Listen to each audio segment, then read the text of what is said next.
So hello mga idol. So for today's video, so nanangutana na pod, no? Sige lang.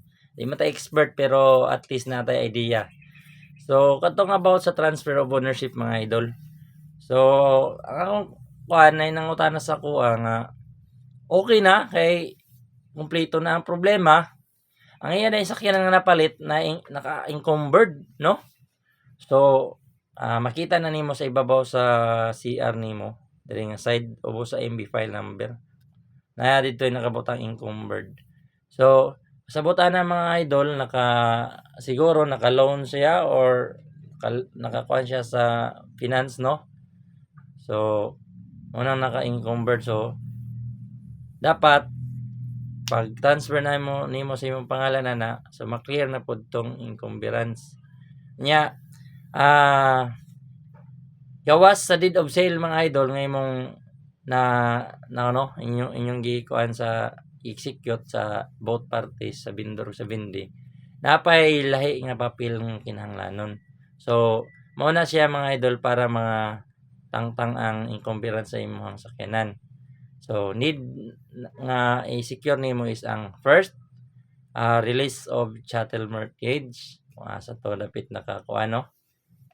Ang naka-loan or asa to dapit na gikuha ay usually na kasagaran sa bangko nakakuha ng sakyanan. Then release of chattel mortgage yung asa dapit nga company na siya naka-loan or na imong na utang sa kanang imong gipalitan. Kay kasagaran na mamaligya man gud dili nila i-ready ang mga papel, mas kuan lang to sa uban nga kanang gi-ready na daan. So first nimo is release of chattel mortgage, then ang imo na siyang ikuan dito sa ROD, sa Registry of Deeds, patatakan, no?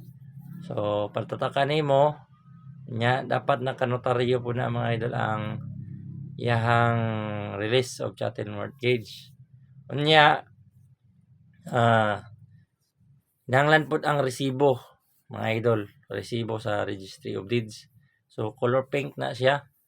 So mao ra na imong i-secure mga idol para pagpatangtang sa encumbrance sa sakyanan. So as usual, pilya po ng ORCR nga original nya katong deed of sale ninyo, nya katong release of chattel mortgage, ang resibo sa Registry of Deeds kay importante po na ang resibo, dapat na gyud na. Then ang valid ID ninyo duha. So mao ra gihapon, no? Ang katong tanan nga mga papers, documents nga original ipapotocopy into 3 copies. Dalhon nimo sa highway patrol, nya dalhon pud ang sakyanan kauban ang stencil nga 5 ka buok, 5 ka engine ug 5 ka chassis.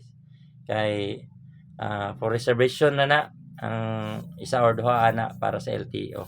So I hope nakatabang ni sa nangutana naka-encumbered ay ang ihang sakyanan nga napalit. So thanks for watching mga idol. Salamat. Goodbye.